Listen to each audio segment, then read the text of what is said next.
Welcome to the place the sea decided to reclaim.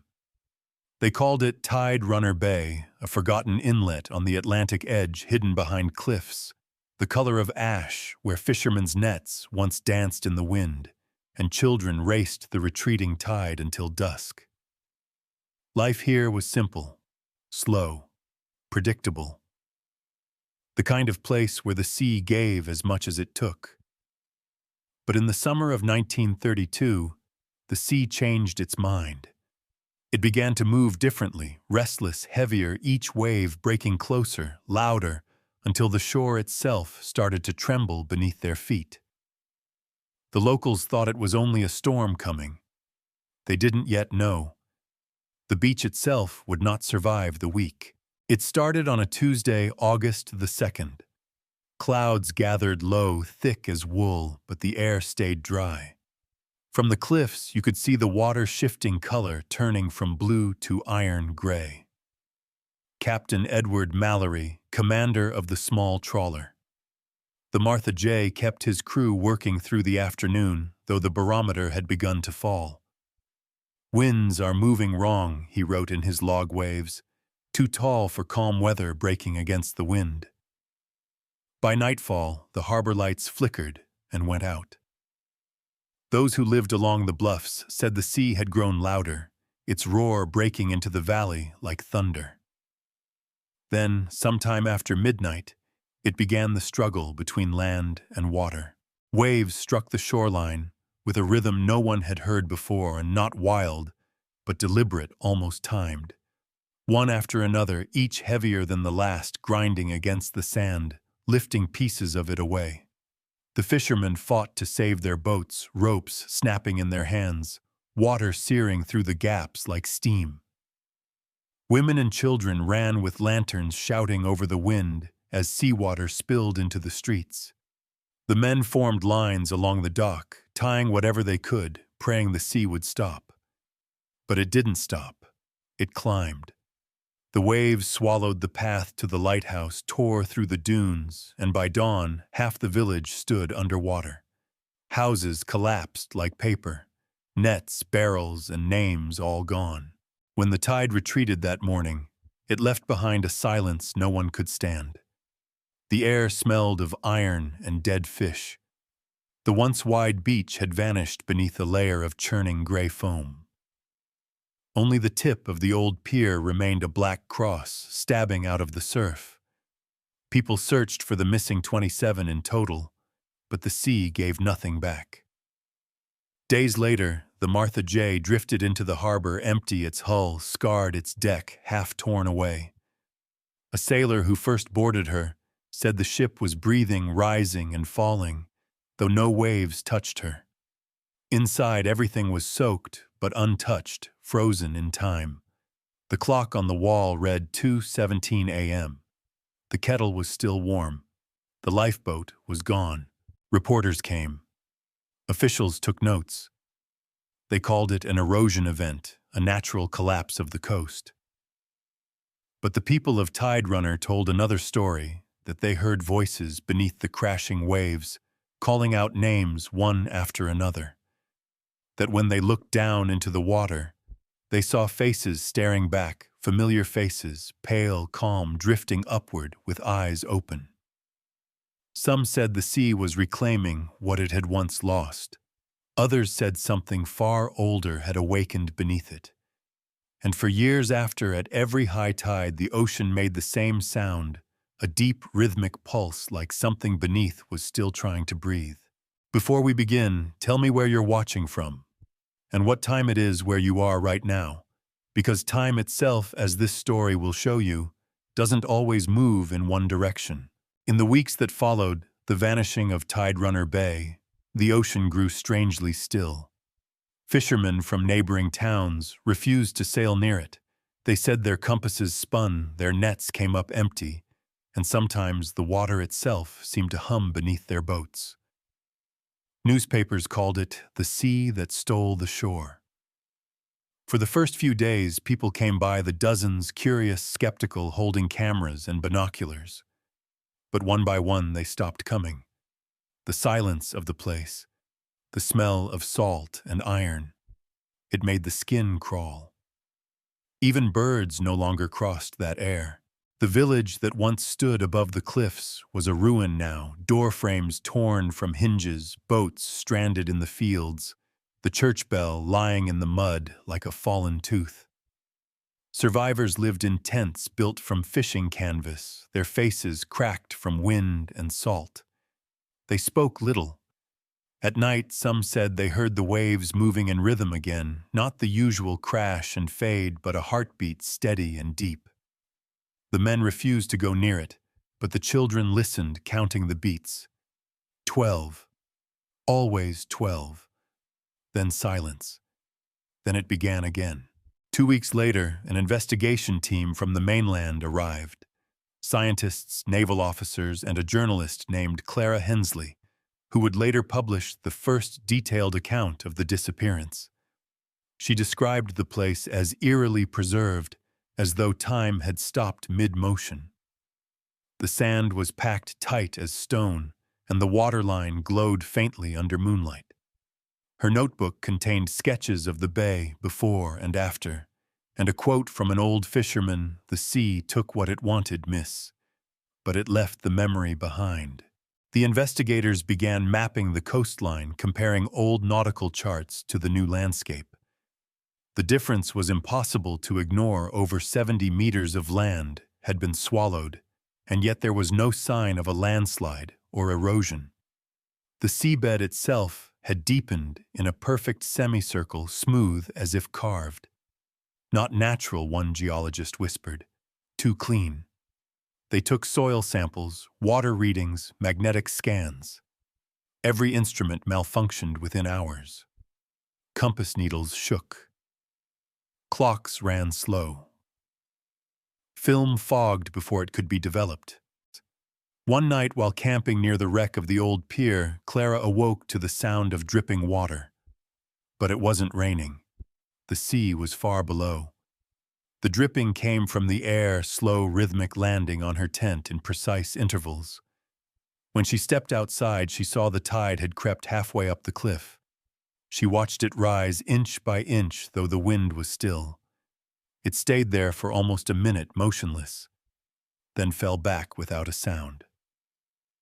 The next morning, her boots were filled with sand. Locals from neighboring towns told their own versions of what happened. Some said the land beneath Tide Runner had hollowed out ancient tunnels, maybe sinkholes. Others swore it was punishment. The priests called it divine retribution. The sailors called it bad current. But those who had lived there spoke differently.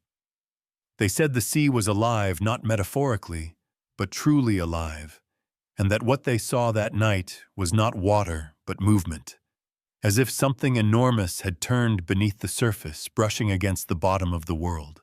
A few survivors remembered seeing lights below the waves, soft blue and pulsing like veins under skin.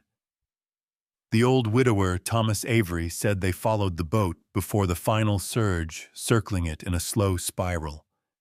His daughter was among the missing. They didn't drown, he said. They were taken. His voice never rose, never cracked, just a statement, cold and certain. No one believed him, but no one asked again. Weeks became months. The investigation turned into an archive of contradictions. Reports from sonar buoys showed the seafloor rising and falling every few days, breathing. The technicians joked. But their laughter faded when one buoy transmitted a low-frequency sound that lasted 17 minutes. It was too regular to be static, too deep to be machinery. The pattern repeated 3 times before the signal went dead. Its rhythm matched the heartbeat that survivors had heard on the shore. By October, the government sealed the area. They called it Zone T-13. Military patrols kept civilians away, but the rumors only grew stronger. Fishermen claimed to see flickers of light beneath the waves at night, spreading out like spider webs. A naval diver sent to recover debris came back shaken, insisting he'd seen windows beneath him, structures half buried in sand, perfectly rectangular. His report was classified. He never returned to sea again. Clara stayed behind longer than she was allowed. Her final entry, dated November 3, 1932, reads, "The water whispers when the wind stops." It says something I can almost understand. That notebook was found years later inside a museum box, salt-stained pages fused together. The ink had bled into the paper lines, unreadable except for one phrase: not a disappearance, a return. Then came the winter storms. 3 months of violent tides erased what little remained of the village. The last standing wall fell on Christmas Eve. When the snow melted, the cliffs were empty, no ruins, no pier, no trace that anyone had ever. The official record begins 3 days after the storm. The file is labeled simply Incident 12B Coastal Erosion Event. It carries the seal of the County Maritime Bureau and the signature of a man named Harold Fenwick, Chief Inspector of the Eastern Coastal Authority. Inside the file are 11 pages of typed notes, most faded, some warped by water. Fenwick's first entry describes his arrival at Tide Runner Bay on August 6, 1932. "The air was thick with the smell of rot," he wrote. "Entire sections of the beach are missing, as though carved away. Locals uncooperative. Many refused to approach the water. It was a matter of public safety," he said. But by the end of that week, even Fenwick stopped calling it natural. The following entry documents what he called acoustic phenomena. Villagers reported hearing a sound, a slow repeating throb, like an engine under the surface. It pulsed every few seconds, shaking the windows of the last surviving houses. Fenwick brought in a seismograph from the nearest university. The device registered vibrations unlike anything geological, regular, mechanical, almost rhythmic. The readings appeared strongest at low tide, precisely where the sand had vanished. At midnight, the frequency spiked, and the machine shut down on its own. When they checked the film reel the next morning, the lines had formed a shape, curved, symmetrical, resembling a spiral.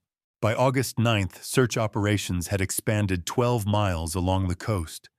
Divers sent by the Royal Naval Auxiliary reported finding fragments of wooden beams and glass buried in mud, arranged too neatly to be debris.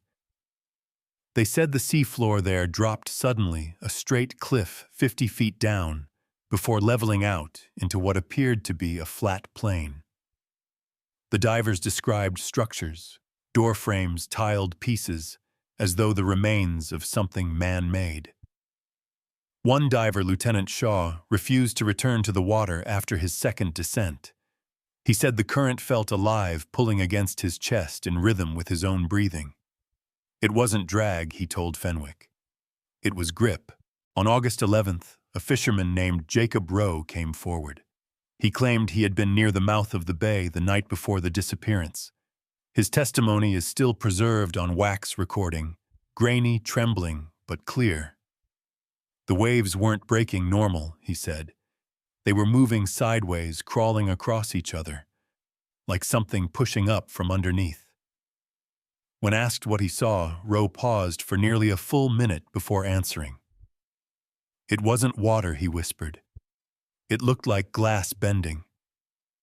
His wife later reported that he left their home 2 nights after the interview and was never seen again. His boat was found drifting 5 miles offshore, lantern still burning. Investigators tried to establish a cause, a sinkhole perhaps, or sudden undersea erosion, but the evidence refused to fit. The geological maps from the 1920s showed solid limestone under Tide Runner Bay, no fault lines, no subsidence. What they found instead were strange circular scars on the seabed, each one nearly identical, each centered on a missing portion of coastline. In photographs, they looked like the marks left by giant suction cups, though the official report labeled them as erosion patterns. The locals had another name. They called them breathing pits.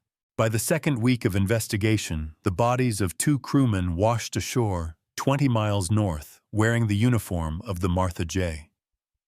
Both men had been missing since the storm.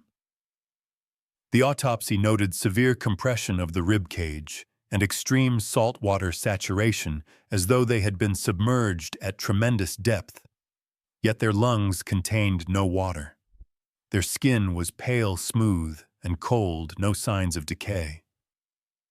A doctor named Lydia Hawthorne signed the report. In her margin notes she wrote, "Eyes wide open, pupils dilated, cause of death uncertain, possible fear response." The Bureau sent word to Boston requesting reinforcements and scientific consultation. Two researchers arrived, Professor Emmett Lowell, a geologist, and Dr. Clara Wainwright, a marine biologist. They examined the recovered equipment from the Martha J. and found salt crystals fused to the metal, shaped like delicate filaments, almost organic. Under magnification, the structures resembled coral growth, but with perfect geometric symmetry. Wainwright kept one sample sealed in a glass jar. That jar, later found in her home after her disappearance, was cracked from the inside. Fenwick's last field report was dated August 17th. He described visiting the ruins at low tide, stepping across what remained of the shoreline. "The ground is breathing," he wrote. "I feel it through my boots, a pulse steady as a drumbeat. The sand rises and falls. The water does not touch it."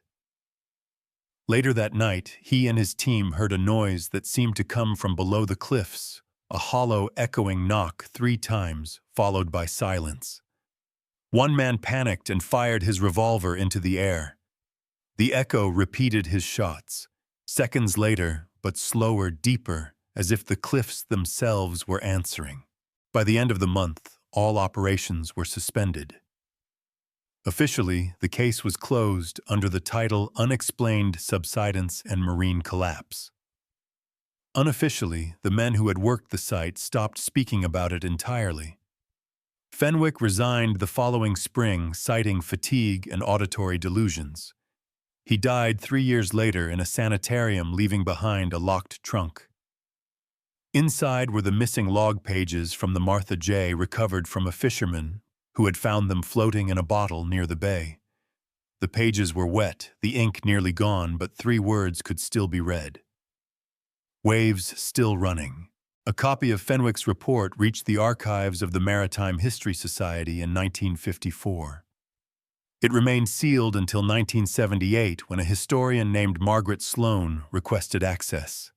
She spent 3 weeks studying it, then returned it without comment.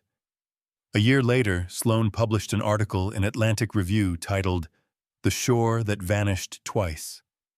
In it, she hinted at similar patterns of coastal disappearance: 1894 in Ireland, 1907 in Chile, 1932 in Massachusetts.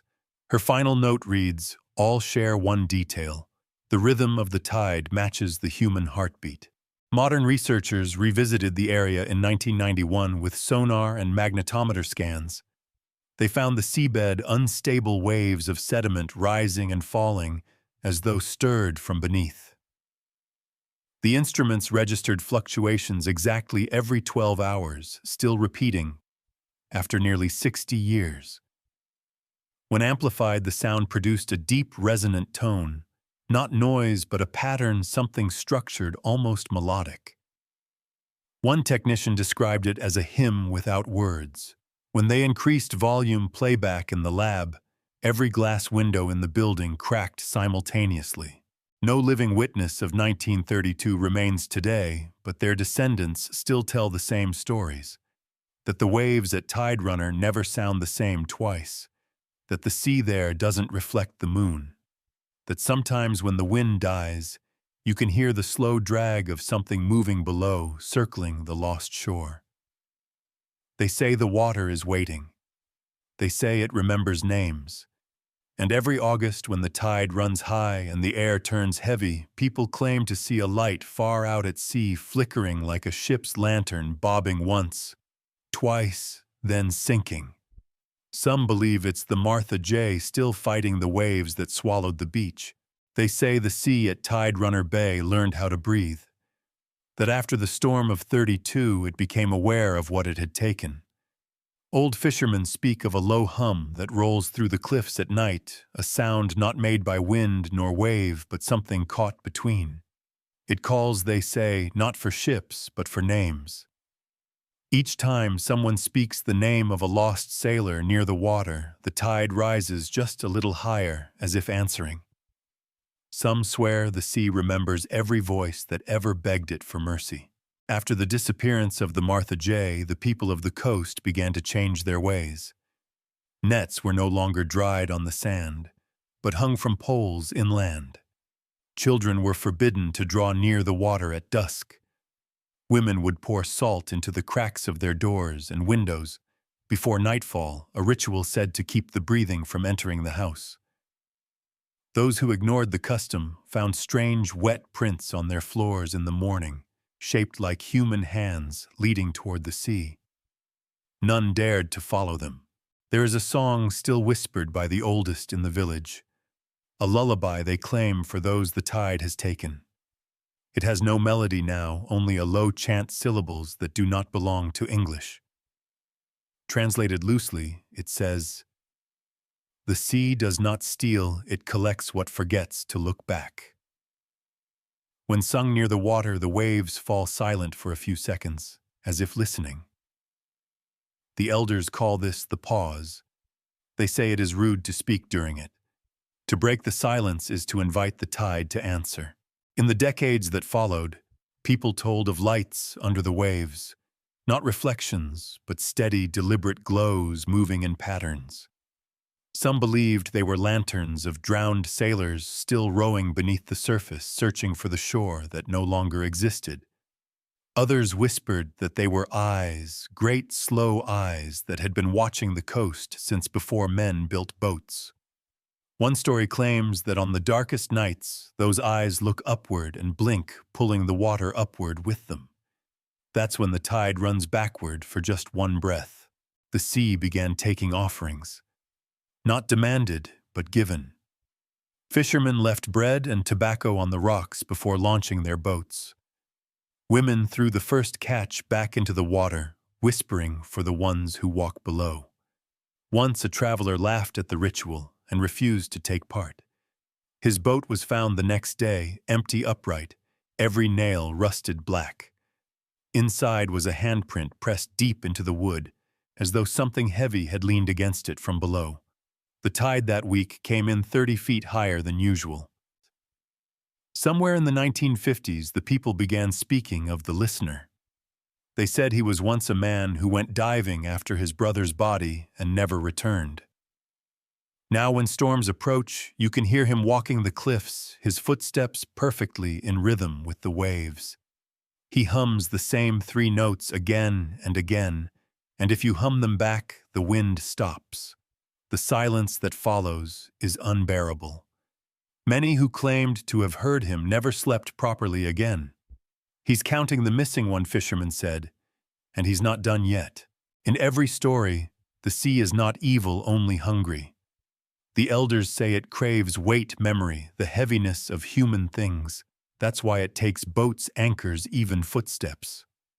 One tale tells of a widow who went every night to the edge of the vanished beach, lighting a lantern for her husband. On the 13th night, she disappeared. But her lantern didn't. It was found burning underwater 2 miles out, bright and steady, until the flame finally went out on its own. Divers later said the glass wasn't wet inside. There are whispers of a ritual known as the turning. Every 7 years, the sea demands to be heard. The water grows still, the wind ceases, and the horizon bends, a trick of light, they say. On that night, those who live near the coast are told to keep every reflective surface covered. Mirrors, windows, even eyes. Because when the sea calls and you look back, your reflection doesn't look away. Old records show that each turning is followed by a new disappearance. A house swallowed, a person gone without a trace, sand where stone used to be. Children grow up hearing warnings disguised as lullabies. Don't whistle near the water, their mothers tell them, or the waves will answer in kind. Some kids tested it, tossing pebbles and listening for the echo. They never came home dry. In later years, bones were found along the cliffs, smoothed perfectly round, by the tide not eroded, but polished, as if the sea had been keeping them safe.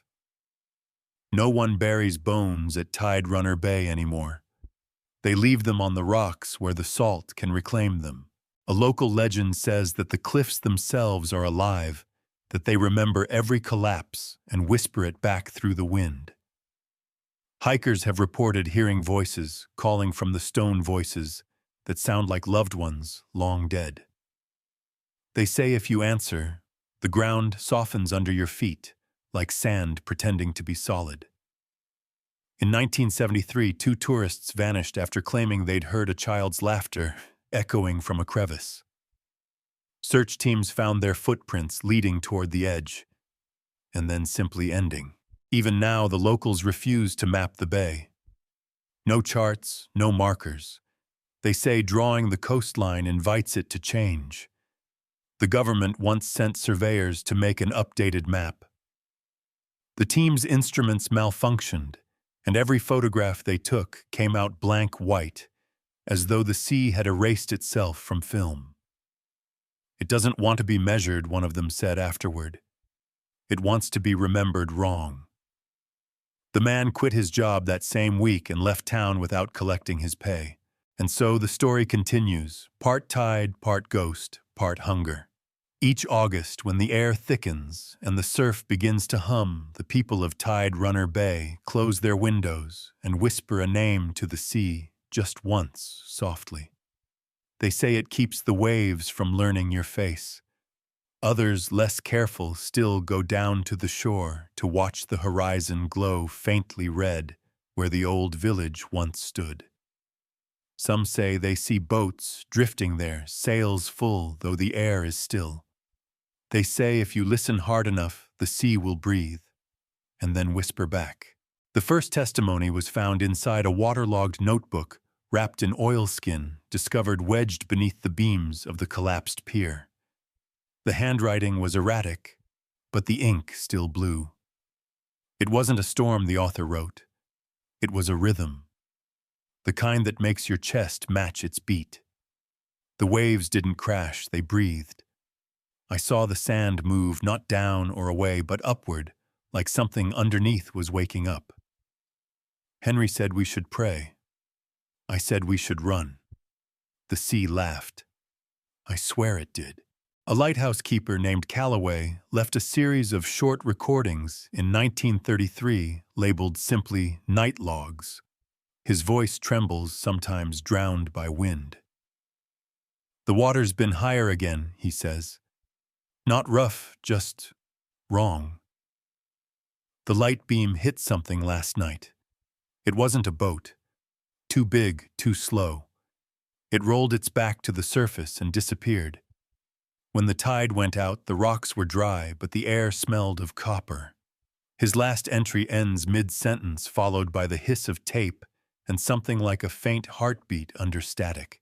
In 1946, a letter was mailed from a nearby town to the Coast Survey Office. It was unsigned, written in perfect cursive. You don't understand what you're measuring, it said. Every time you mark the tide, it changes its course. Stop looking. The water hates attention. The letter arrived soaked, though the postmark was dry. When examiners tried to trace the origin, they found the town's post office had burned down 2 years earlier.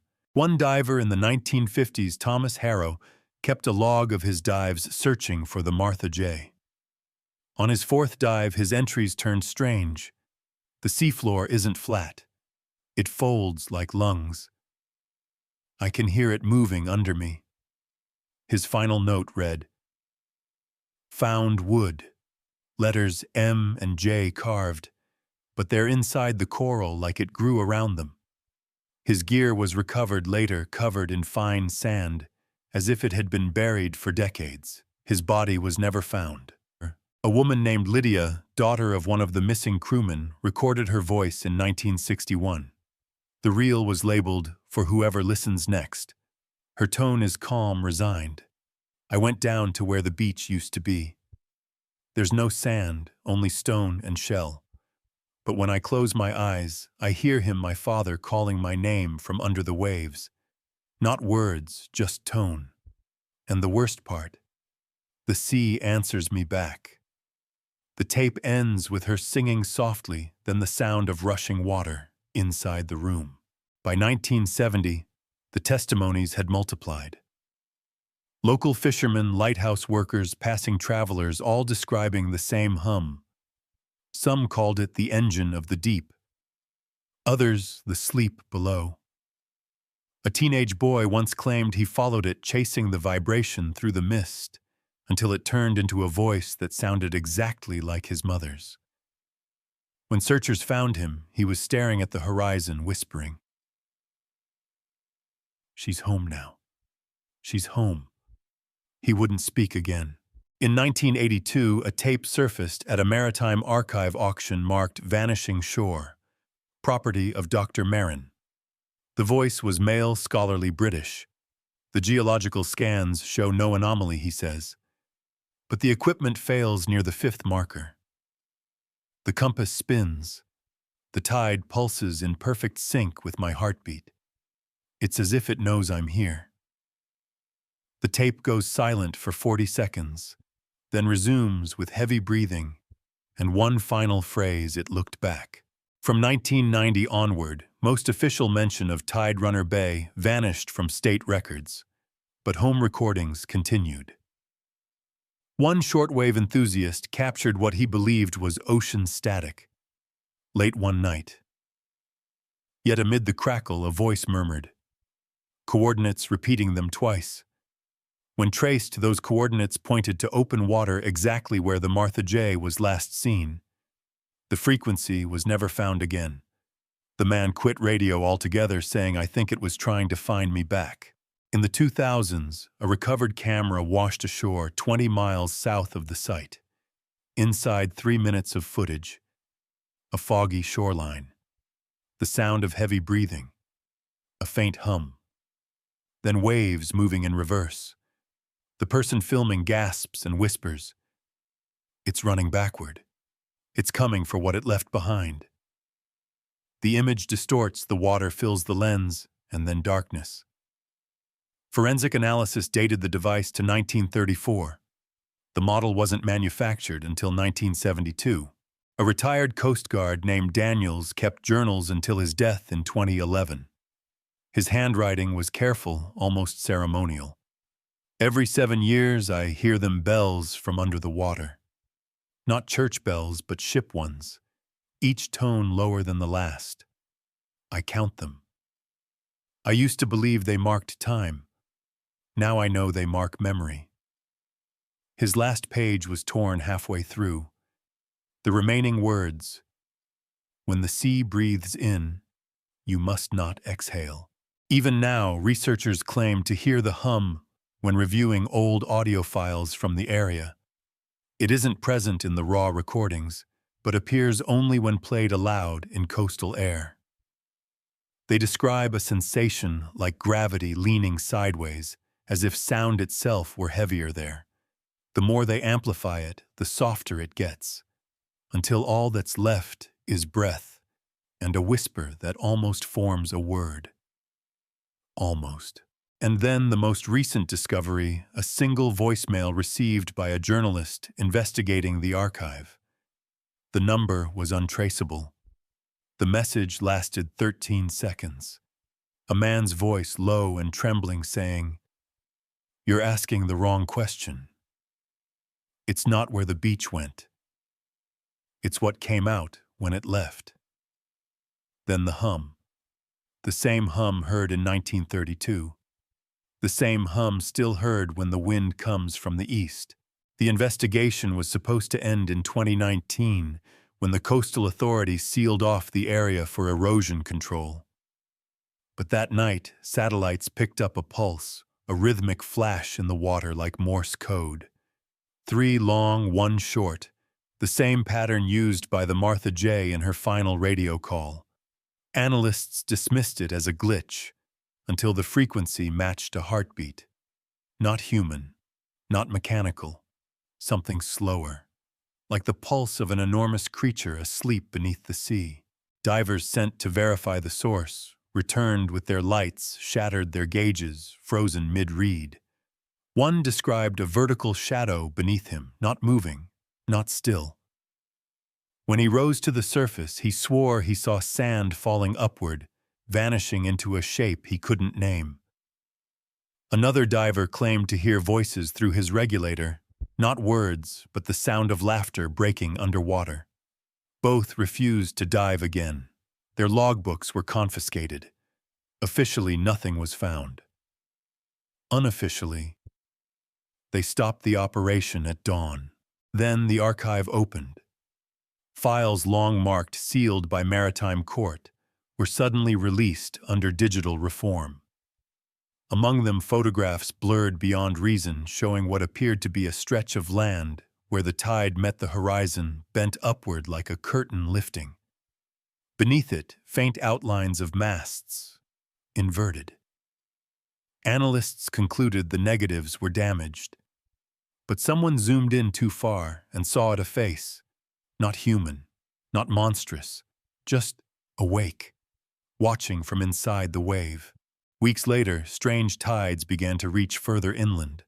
Salt formed on walls miles from shore. Metal rusted overnight.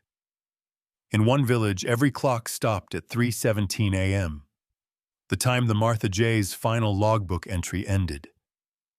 Locals reported dreams filled with the sound of waves always pulling backward, dragging light instead of water. Some awoke with sand in their mouths as though they had been speaking the sea's language in their sleep.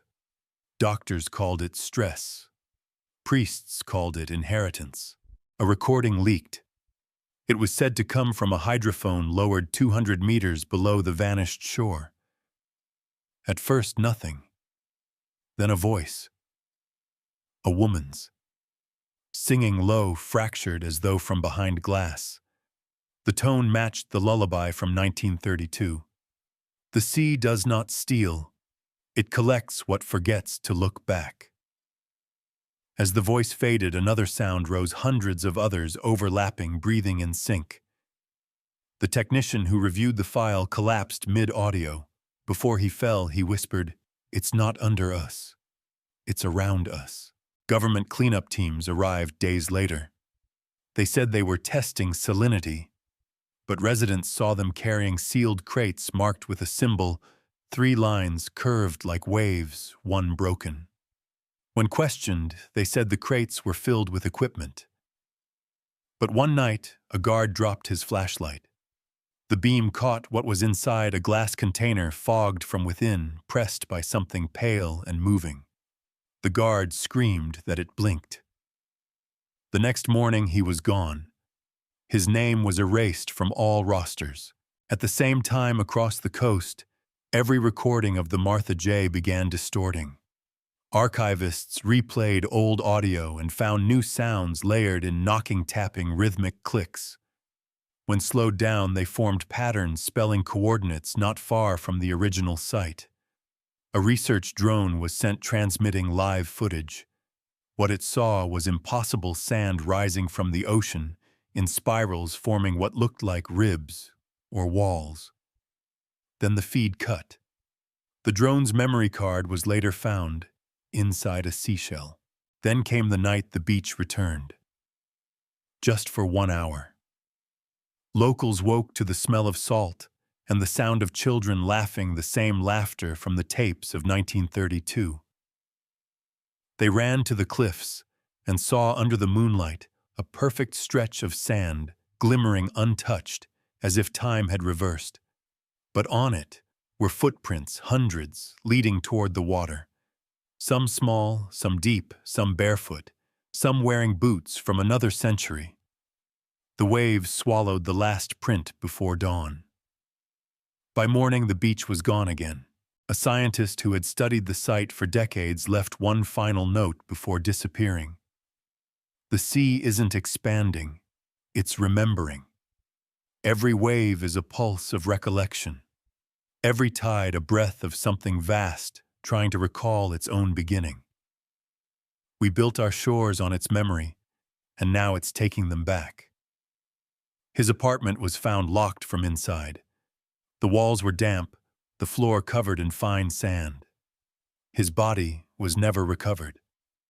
But his notebook was dry. Reports followed of the sea whispering names. Tourists claimed their phones played old radio calls when near the shore.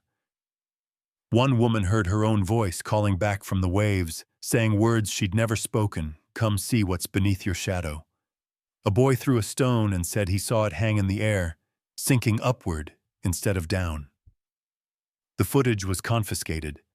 Authorities cited atmospheric interference. The locals just nodded. "It's remembering again," they said. "Let it finish." Now when the wind shifts, a hum rolls through the coast, soft, deep, almost kind. The air thickens not in fear, but recognition. Some nights fishermen say they see the outline of the Martha J. sails full of silver light gliding silently along the invisible horizon. No one dares to call out. The ocean doesn't like interruptions. It only listens, waits, and breathes, as if deciding whether to speak again. And if you stand there long enough between tide and wind, you'll hear it too, a faint sound beneath the world's heartbeat. A rhythm that once took a beach, a crew, a village, and maybe soon something else. It isn't anger, it isn't punishment. It's the sea reminding us it was never ours to begin with. They say the sea has a memory, but not the kind that forgives. It remembers shapes and voices and the names of those who dared to cross its skin. Even now, when the moon rises over the place where Tide Runner Bay once shimmered, the water moves differently. It doesn't roll, it breathes slow and heavy, like something underneath is still waiting to wake. Fishermen claim that when the wind turns east, the sea begins to hum, not a song, but a warning, and the air itself tastes of copper and salt, like something old trying to speak. Some nights when the fog thickens like smoke, the horizon disappears entirely.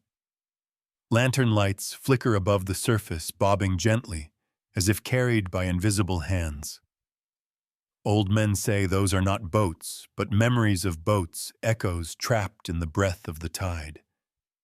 Look long enough, they whisper, and you might see faces inside the mist, faces that seem alive, mouths open, eyes pale as moonlight. But when you blink, they fade, leaving nothing but the trembling water and the sound of your own heartbeat. There are those who still tell the story of the boy who swore he heard his father's voice calling from the waves 15 years after the disaster. Or the woman who woke one dawn to find her cottage floor covered in wet sand glittering under the window, as if the tide had passed through her sleep. And there was the fisherman who found a piece of painted wood tangled in his nets, its surface scarred, but the faint carving still visible Martha J. He tried to burn it that night, but the wood refused to catch, and by morning it was gone. The maps no longer mentioned Tide Runner Bay. Officials erased it decades ago, citing erosion and coastal collapse, as if the land had simply grown tired of existing. But those who lived there remember the difference between what is taken and what is devoured. They say the sea didn't claim the shore, it consumed it. They saw the tide run faster than wind, like it was chasing something, dragging the earth beneath it, pulling down the beach, the boats, and every voice that screamed, too late. For years afterward, sailors spoke of strange waters off the eastern coast, currents that twisted against the wind, compasses that spun in circles, radios that hissed with voices no one could trace. And then the silence would come, the kind of silence that presses against your skull, that makes you feel the sea is listening. Some said they felt something vast, moving beneath them, not an animal, but intent, a thought too large for the human mind to hold. Maybe it was the ocean remembering. Maybe it was what became of the men who tried to race it, the ones who thought they could run faster than the tide. Perhaps they didn't vanish at all. Perhaps they became what the sea needed them to be, the current, the pulse, the whisper in the fog. Each wave a breath, each ripple a heartbeat. The ocean's hunger never ends, it only changes form. They say the tide there never sleeps. Every few decades it creeps farther inland, testing the borders of what it owns, pulling at the roots of trees, at the stones of the old lighthouse that still stands like a tooth against the wind. Some nights, when the waves are black and the stars are gone, the lighthouse light flickers on off, then steady again. But there's no one left to man it. Not for 80 years. Old sailors used to say the sea isn't water, it's will. That once it chooses to take something, it never gives it back. So maybe what happened in 1932 wasn't erosion, but hunger. Maybe the shore itself had been promised to something older than time, something that still rises when the moon is full, reaching up through the dark to remind us what belongs below. And if one day you find yourself standing by a quiet coast, far from lights, and the wind begins to carry a hum low and steady, don't listen too long. The rhythm will match your pulse, then your breathing, until you can't tell which sound is yours and which belongs to the sea. Step too close and the sand might move beneath your feet, not sinking, but shifting like it's breathing with you. And then, in one slow exhale, it will take you back. You'll run, of course. Everyone runs. But you won't be running from the sea, you'll be running with it. Because once it knows your name, the tide never forgets. You've just heard another classified record from Classified Chronicles. If you wish to learn what the ocean remembers next, subscribe before the tide turns again.